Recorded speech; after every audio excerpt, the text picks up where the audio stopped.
Hello friends, welcome to special techno channel. Guys, आप लोगों को किसी पर्टिकुलर जगह पर जाना है तो उस जगह पर जाने के लिए आपके लिए सबसे इंपॉर्टेंट क्या होता है? उसका वे पता होना।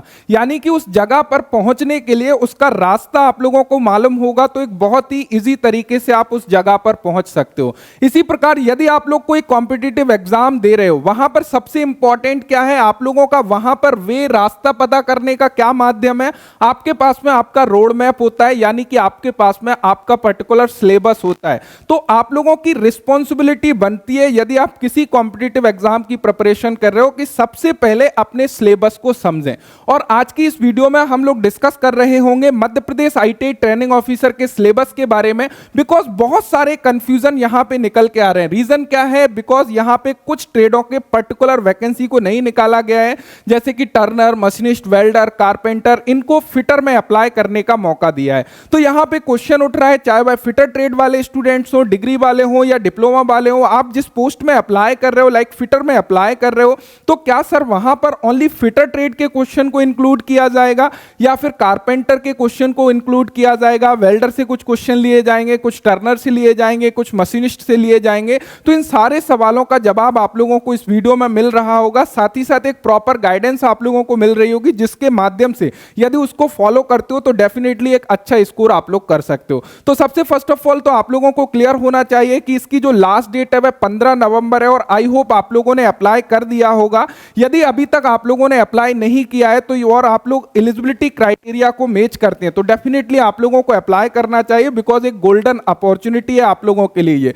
तो यहां पर आप लोग देख सकते हो, मैं प्रोफेशनल एग्जामिनेशन बोर्ड में हूं। यहां पर गाइस यदि आप लोग रूल बुक में जाते हो तो टॉप पर आप लोगों को यहां पे मिल जाता है आईटीआई ट्रेनिंग ऑफिसर, एंड यहां पे आप लोगों को सिलेबस का ऑप्शन दिया है। तो ये सिलेबस बहुत इंपॉर्टेंट है, लेकिन उससे ज्यादा इंपॉर्टेंट है कि सिलेबस को एक्चुअल में समझना। तो यहां से आप लोग सिलेबस को डाउनलोड कर सकते हो, जिसकी लिंक मैंने आप लोगों को डिस्क्रिप्शन में दी है। मैंने ऑलरेडी डाउनलोड करके रखा है, तो डायरेक्टली हम लोग सिलेबस के पीडीएफ पर चलते हैं।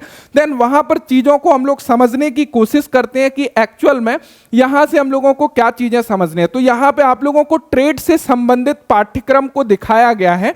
अब आप लोगों को एक चीज क्लियर होना चाहिए कि यहां पे जो आप लोगों का क्वेश्चन पेपर है उसमें टोटल क्वेश्चन कितने होंगे सर? 100 एमसीक्यू क्वेश्चन पूछे जा रहे होंगे, जिसमें आप लोगों के 25 क्वेश्चन जो है वह नॉन टेक्निकल रहने वाले हैं, एंड 75 क्वेश्चन जो हैं वो आप लोगों के ट्रेड से संबंधित रहने वाले हैं। तो यहां पर सबसे पहले हम लोग ट्रेड से संबंधित पाठ्यक्रम की बात करेंगे कि आप लोग किस पोस्ट के लिए अप्लाई कर रहे हो, तो वहां पर किन चीजों को ध्यान में रख के अपनी प्रिपरेशन को आगे बढ़ाना है। बिकॉज 75% वेटेज जो है वह आप लोगों के ट्रेड के क्वेश्चन का है, जो कि सबसे ज्यादा हो जाता है।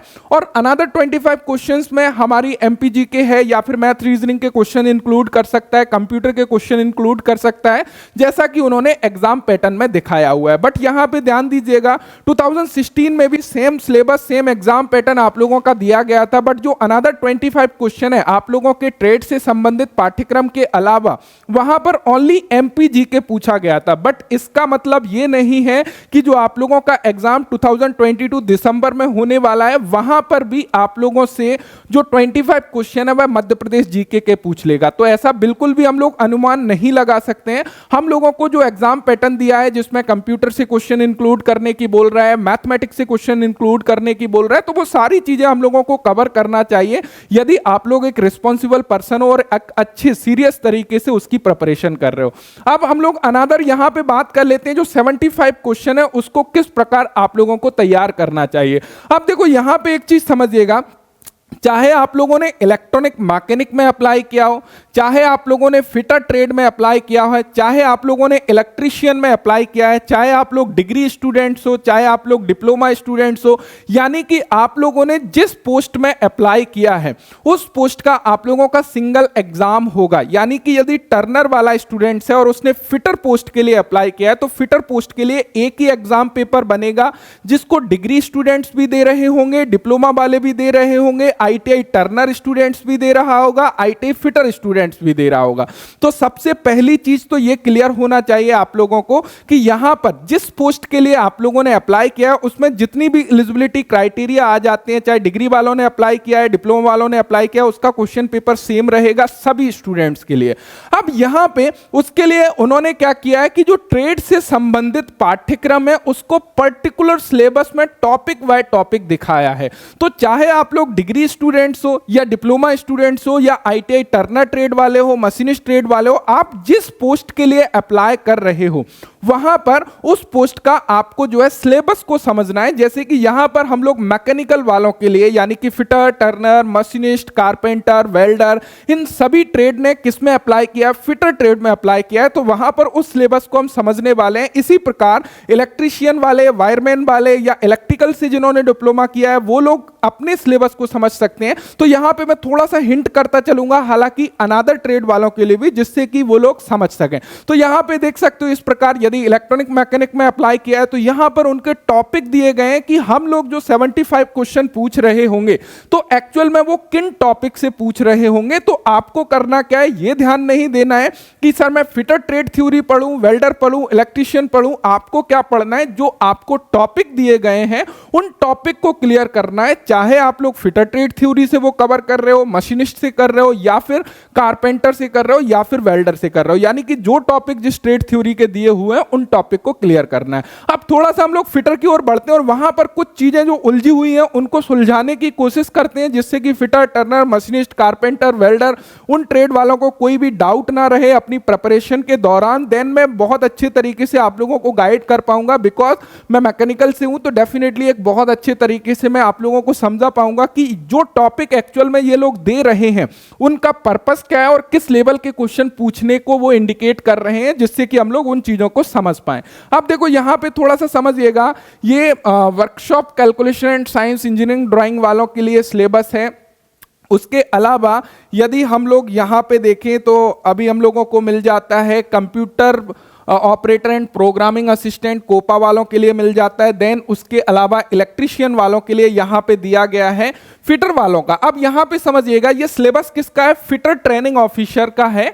अब यहां पे ये जो सिलेबस दिया गया है वो कितने क्वेश्चन आने हैं यहां से, सर 75 MCQ क्वेश्चन पूछे जाएंगे यहां से।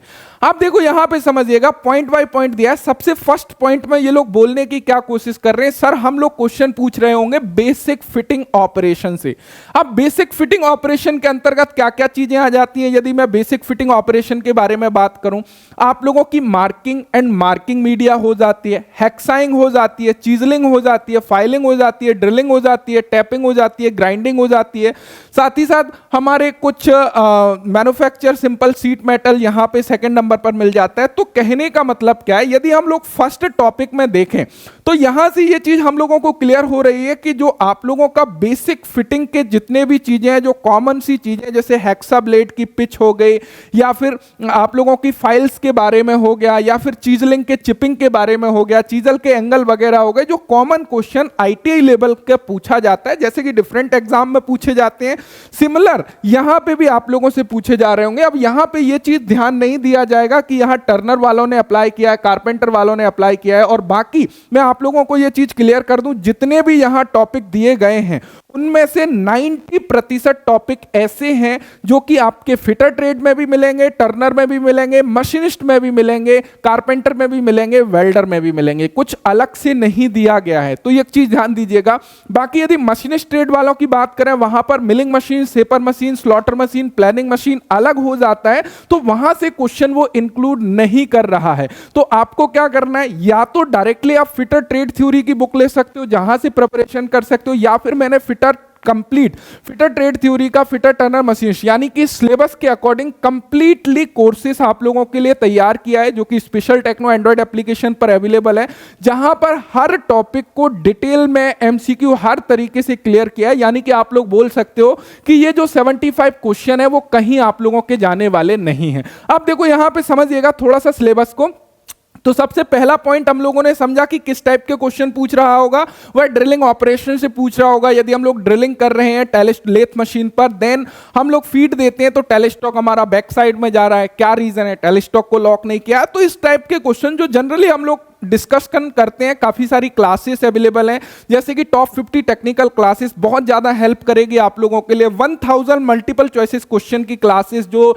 लगभग 51 क्लासेस की एक प्लेलिस्ट डली हुई है स्पेशल टेक्नो चैनल पर, बहुत ज्यादा हेल्प करेगी। इन द सेंस आप बोल सकते हो कि जो 75 क्वेश्चन आप लोगों के आने वाले हैं, उसमें से आप लोग 60 to 65 क्वेश्चन ला रहे होंगे यदि आप लोग दोनों प्लेलिस्ट को कंप्लीट कर देते हो। ओनली, ना केवल मैं पेड कोर्सेज की बात नहीं कर रहा हूं, ओनली फ्री की क्लासेस भी आप यूट्यूब पर जो डिस्कशन वाली क्लासेस है और आप लोगों का थोड़ा सा फंडामेंटल अच्छा है और उन क्लासेस को कंप्लीट करते हो, तो डेफिनेटली मैं ये दावे के साथ बोल रहा हूं कि ये जो क्वेश्चन है ना 75, जिस टाइप के टॉपिक ये लोग दिखा रहे हैं, वहां से 65 to 60 क्वेश्चन आराम से आप लोग ला रहे होंगे, बशर्ते आप लोगों का थोड़ा सा बेस स्ट्रांग हो। बिकॉज जब मेरी एमसीक्यू क्लासेस होती है, वहां पर कुछ चीजें जो मैं उससे रिलेटेड बताता हूं, तो जब बताते टाइम आप लोग उसको अंडरस्टैंड ही नहीं कर पाओगे तो कोई लॉजिक नहीं है। उसके लिए आपको थोड़ा सा बेसिक ऊपर होना चाहिए, मजबूत होना चाहिए, ऑलरेडी आप लोगों की ट्रेड थ्योरी फंडामेंटल तरीके से क्लियर होना चाहिए। यदि वो नहीं है तो उसके लिए आप लोग जो है कोर्सेज की मदद ले सकते हो। अब देखो यहां पे समझा, सेकंड हमारा क्या आ जाता है सर, सेकंड आ जाता है हमारा सीट मेटल। अब सीट मेटल में सारी चीजें आप लोगों को कंप्लीट होना चाहिए। सीट मेटल कंप्लीट आप लोगों का एक चैप्टर है जहां से क्वेश्चन आप लोगों का इंक्लूड कर रहा होगा। नेक्स्ट आ जाता है हमारा सोल्डरिंग एंड ब्रेजिंग। एंड ध्यान दीजिएगा, जो भी डिप्लोमा स्टूडेंट्स हैं उनके लेवल के क्वेश्चन नहीं पूछे जा रहे होंगे, आईटीआई स्टूडेंट्स के लेवल के क्वेश्चन पूछे जा रहे होंगे। इन द सेंस आईटीआई की जो बुक्स हैं जहां से बार बार क्वेश्चंस रिपीट होते हैं, डेफिनेटली वहां से क्वेश्चन रिपीट हो रहे होंगे, या फिर आईटीआई स्टूडेंट्स के जितने भी क्वेश्चंस पेपर होते हैं अलग अलग डिपार्टमेंट के, जो प्रीवियस ईयर क्वेश्चन पेपर है, डेफिनेटली वहां से क्वेश्चन रिपीट हो रहे होंगे। तो इन चीजों का विशेष आप लोगों को ध्यान देना है। नेक्स्ट यहां पे यदि हम लोग देखें, आगे बोला है कि भैया जो भी हमारी फास्टनिंग है, जैसे कि रिवेटिंग हो गया, तो रिवेटिंग वगैरह से, फास्टनिंग से हमारा क्वेश्चन इंक्लूड करे जा रहे होंगे। आर्क वेल्डिंग हो गई या गैस वेल्डिंग हो गई, वहां से हमारे क्वेश्चंस को इंक्लूड किया जा रहा होगा। उसके अलावा अब यहां पे थोड़ा सा समझने की कोशिश करिएगा, जो हमारे मेजरिंग इंस्ट्रूमेंट है। अब मेजरिंग इंस्ट्रूमेंट में भाई क्या क्या आ जाएगा हमारा, मेजरिंग इंस्ट्रूमेंट में गाइस हम लोगों का आ जाता है vernier caliper, micrometer, vernier bevel protractor. तो जितने भी मेजरिंग इंस्ट्रूमेंट है, वहां से जिस टाइप के क्वेश्चन आते हैं, लाइक उसकी एक्यूरेसी के बारे में, लिस्ट काउंट को कैसे फाइंड आउट करना है वर्नियर कैलिपर में, या माइक्रोमीटर या वर्नियर कैलिपर के एरर्स क्या होते हैं, तो उन सभी से क्वेश्चन को वो इंक्लूड करने की कोशिश करेगा। तो उन सभी को अंडरस्टैंड करना है, समझना है, उससे रिलेटेड क्वेश्चंस को प्रैक्टिस करना है। तो देखो यहां पर आप लोग कर क्या रहे हो, बेसिकली आप लोग एक टॉपिक को देख रहे हो। डेफिनेटली यहां पे फर्स्ट नंबर पर ये टॉपिक दिया गया है, तो यहां पे टोटल देखोगे लगभग 20 टॉपिक हम लोगों को मिल जाते हैं। तो आप लोग ये बोल सकते हो कि एक टॉपिक से लगभग 3 क्वेश्चन को ये इंक्लूड कर ही रहा होगा। एक चीज मान के चले, जैसे कि बेसिक फिटिंग से ज्यादा क्वेश्चन इंक्लूड होने वाले हैं, क्योंकि यही क्या है, मेन बुनियाद होती है एक फिटर की, तो वहां से वो डेफिनेटली ज्यादा क्वेश्चन इंक्लूड करेगा। उसके अलावा फास्टनर से क्वेश्चन इंक्लूड कर रहा होगा, वेल्डिंग से डेफिनेटली 3 से 4 क्वेश्चन इंक्लूड कर रहा होगा। पर्टिकुलर वेल्डर ट्रेड वालों को अप्लाई करा है तो वेल्डिंग को थोड़ा सा अंडरस्टैंड करने की आवश्यकता है। सीट मेटल से वो क्वेश्चन को इंक्लूड कर रहा होगा। उसके अलावा गाइस यदि हम लोग देखें रिक्वायर्ड टॉलरेंस माइक्रोमीटर, यहां पे नेक्स्ट हमारा जो आ जाता है उसको थोड़ा सा समझिएगा।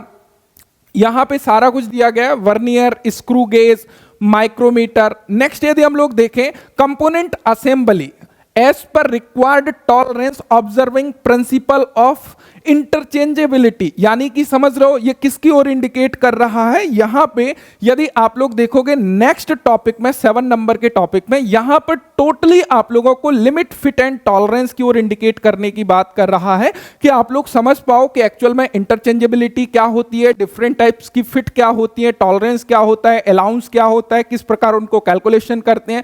तो वो चीजें यहां पे आप लोगों को क्लियर हो रही होंगी, तो यहां पे उन चीजों को आप लोगों को देखना है। उसके अलावा यहां पे हमारी ड्रिल मशीन है, पावर सा है, बेंच ग्राइंडर है, इनके बारे में आप लोगों को क्लियर होना चाहिए। देन यहां पे इंपॉर्टेंट चीज क्या आ जाती है, यहां पे फोकस करिएगा गाइस, जो मैं आप लोगों को क्लियर करता चल रहा हूं उनको फोकस करना बहुत जरूरी है। यहां पे इन्होंने क्या बोला है, यहां पे गाइस क्लियर ध्यान दीजिएगा, 10 नंबर और 11 number very very most important है। यहां पर आप लोगों से इंजीनियरिंग ड्राइंग को समझने के बारे में बात करी जा रही है, तो इंजीनियरिंग ड्राइंग से डेफिनेटली वो लगभग 3 से 4 क्वेश्चन को इंक्लूड कर रहा होगा।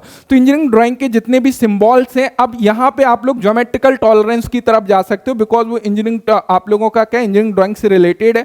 वहां से वो ज्योमेट्रिकल टॉलरेंस से कुछ सिंबल्स दे सकता है, या फिर आप लोगों के सरफेस फिनिश से कुछ सिंबल्स दे सकता है, तो उनको आप लोगों को क्लियर होना बेहद जरूरी है। उसके अलावा यहां पे बोल रहा है कुछ जो आप लोग ऑपरेशन करते हो उनका जो मैथमेटिकल कैलकुलेशन होता है वो आप लोगों को आना चाहिए, यानी कि वर्कशॉप कैलकुलेशन एंड साइंस की तरफ इंडिकेट कर रहा है। तो वहां से वो क्वेश्चन आप लोगों के इंक्लूड करने की पूरी कोशिश करेगा, तो ध्यान रखिएगा उन चीजों को अपने साथ में चलना है। उसके अलावा यदि देखें तो डिफरेंट मैचिंग सरफेस के बारे में बात कर रहा है रिक्वायर्ड टॉलरेंस में, तो यहां पे वही फिनिशिंग ऑपरेशन आ जाते हैं हमारे, या फिर अलग अलग जो भी है फिट्स वगैरह आ जाती हैं। क्लियर है। मैचिंग सरफेस में देखो डवटेल सरफेस के बारे में पूछेगा, रेडियल सरफेस के बारे में पूछेगा, कंबाइंड फिटिंग के बारे में, डिफरेंट सरफेस फिनिशिंग ऑपरेशन में हमारा स्क्रैपिंग आ जाता है, लैपिंग एंड हॉर्निंग आ जाता है, डिफरेंट फास्टनिंग कंपोनेंट में हमारा डॉवल पिन आ जाता है, स्क्रू आ जाता है, बोल्ट आ जाता है, की आ जाता है, कॉटर आ जाता है, डिफरेंट फास्टनिंग टूल्स में हमारे हैंड ऑपरेटेड पावर टूल्स, ये सारी चीजें जो है पूछ रहा होगा। यानी कि ये टोटली हमारा फास्टनर चैप्टर हो जाता है और सरफेस फिनिश चैप्टर हो जाता है, जो कि ऑलरेडी बहुत ही अच्छे तरीके से डिटेल्स में मैंने कवर करके आप लोगों के लिए अपलोड किया हुआ है एप्लीकेशन पर। अब देखो आगे थोड़ा सा यहां पे समझने की कोशिश करिएगा। ये फिटिंग पाइप फिटिंग की ओर जा रहा है, तो पाइप फिटिंग में आप लोगों को सारी चीजें क्लियर होना चाहिए, पाइप फिटिंग आप लोगों का क्लियर होना चाहिए।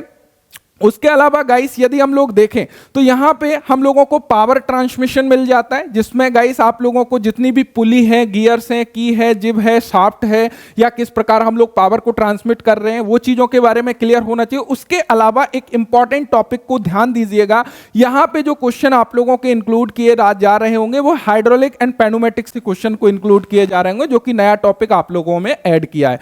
तो ये जो है मोस्ट इंपॉर्टेंट है आप लोगों के लिए, इसको क्लियर करना बेहद जरूरी है, बिकॉज यहां से आप लोग बोल सकते हो 3 से 4 क्वेश्चन आप लोगों के पूछे जा रहे होंगे। जो ओल्ड स्टूडेंट्स हैं जिन्होंने पहले आईटीआई किया है, जब ये टॉपिक आप लोगों के ट्रेड थ्योरी में इंक्लूड नहीं था, बट ये अभी इंक्लूड किया गया है, जो कि इंपॉर्टेंट है, और इन्होंने यहां पे आप लोगों के सिलेबस में दिया हुआ है। तो आप लोगों की रिस्पॉन्सिबिलिटी है सर हाइड्रोलिक एंड पेनोमेटिक को बहुत अच्छी तरह से समझें, उससे किस प्रकार के क्वेश्चन पूछे जाते हैं उन चीजों को समझ रहे हो। उसके अलावा यदि गाइस इसके आगे जाएं तो हमारा जो है लुब्रिकेटर है, वॉल्व है, ये सारी चीजें किसके अंतर्गत आ जाएंगे, हाइड्रोलिक एंड पेनोमेटिक के अंतर्गत आ जाएंगे। डिफरेंट टाइप के जो वॉल्व हम लोग यूज करते हैं, चाहे वह पाइप फिटिंग में हम लोग यूज करते हैं, उन वॉल्व को इन्होंने हाइड्रोलिक एंड पेनोमेटिक में ऐड किया हुआ है। तो वो किस किस टाइप के वॉल्व होते हैं, कब हम लोगों को किधर पानी रोकना है, किधर भेजना है, तो वो सारी चीजें आप लोगों को आई होप समझ में आ रही होंगी। उसके अलावा मशीन्स में हमारी ड्रिल मशीन्स हैं, पावर सा है, lathe machine is the very very most important, because turner trade को इंक्लूड किया है।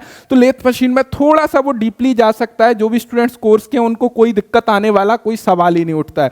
उसके अलावा यहां पे उसी चीज को अगेन उन्होंने रिपीट किया है कि जो भी मैथमेटिकल कॉन्सेप्ट हैं वो आप लोगों को क्लियर होना चाहिए, एंड साइंस आप लोगों का क्लियर होना चाहिए। तो वर्कशॉप कैलकुलेशन एंड साइंस से कुछ क्वेश्चन को पूछ रहा होगा। अब यहां पे एक चीज को ध्यान दीजिएगा, चाहे आप लोग किसी भी पोस्ट के लिए अप्लाई कर रहे हो, वहां पर workshop calculation science and drawing से क्वेश्चन डेफिनेटली जो है वह इंक्लूड कर रहा होगा।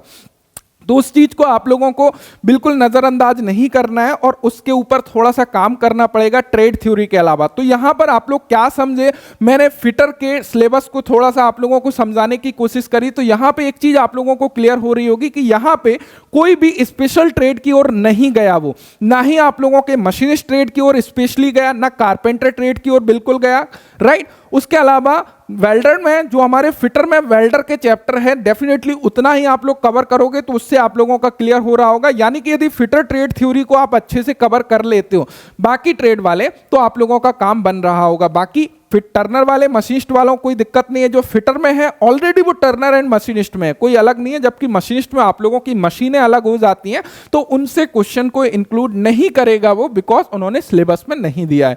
तो ये चीज समझ रहे हो। इसी प्रकार आप लोग किसी भी पोस्ट के लिए अप्लाई कर रहे हैं तो वहां पर आप लोगों को अपने सिलेबस को डिटेल्स में जरूर देखना है। क्लियर है। अब गाइस यहाँ पे अनदर 25 क्वेश्चंस को समझ लीजिए कि वो कहां से आप लोगों के इंक्लूड किए जा रहे होंगे। यहाँ पे एग्जाम पैटर्न आप लोग देख सकते हो, टोटल अंक आप लोगों के 100 यानी कि 100 क्वेश्चन पूछे जा रहे होंगे और प्रत्येक क्वेश्चन आप लोगों का 1 मार्क्स का होगा। नेगेटिव मार्किंग यहाँ पर आप लोगों की रहने वाली है नहीं। उसमें 2 पार्ट में डिवाइड किया गया है। एक आप लोगों का टेक्निकल कॉन्सेप्ट रहेगा जो कि 75 अंक 75 क्वेश्चन पूछे जा रहे होंगे। सेकेंड, आप लोगों के जो 25 क्वेश्चन होंगे उसमें आप लोगों के विज्ञान एवं गणित से क्वेश्चन इंक्लूड किए जाएंगे। सामान्य ज्ञान, अब जो सामान्य ज्ञान है उसमें वो ज्यादातर कोशिश करेगा कि एमपीजी के पूछे, राइट। उसके अलावा तार्किक ज्ञान यानी कि रीजनिंग के क्वेश्चन होंगे, बेसिक कंप्यूटर ज्ञान के क्वेश्चन होंगे। यानी कि जो 25 क्वेश्चंस हैं वो कहां से, विज्ञान एवं गणित से, सामान्य ज्ञान, तार्किक ज्ञान और बेसिक कंप्यूटर ज्ञान, यहां से जो है इंक्लूड किए जा रहे होंगे और सभी 10वें स्तर के होंगे। यानी कि बहुत ही बेसिक क्वेश्चन इंक्लूड किए जा रहे होंगे ये टॉपिक से। यानी कि आप लोग समझ सकते हो कि मेन वेटेज यहां पर आप लोगों का रहने वाला है, तो इसको टारगेट करो। देन यहां पर भी आप लोगों को थोड़ा सा फोकस करने की आवश्यकता होगी कि यहां से भी आप लोग मार्क्स लेकर आ रहे हो, बिकॉज नंबर ऑफ पोस्ट काफी कम है। तो यहां पर डेफिनेटली कट ऑफ हमारी ऊपर जाने वाली है। उसके लिए हम लोगों को दोनों पोर्शन पर फोकस करना होगा कि कहीं ना कहीं एक अच्छा स्कोर हम लोग लेकर आ पाए। सो आई होप आप लोग ये चीजों को समझ पाए होंगे और इसके मद्देनजर रखते हुए अपनी प्रिपरेशन को आगे बढ़ाओगे तो डेफिनेटली आप लोगों को काफी ज्यादा help. So thank you so much video देखने के लिए। यदि वीडियो से इंफॉर्मेशन मिली हो तो वीडियो को लाइक करिएगा। Thanks for watching and bye bye.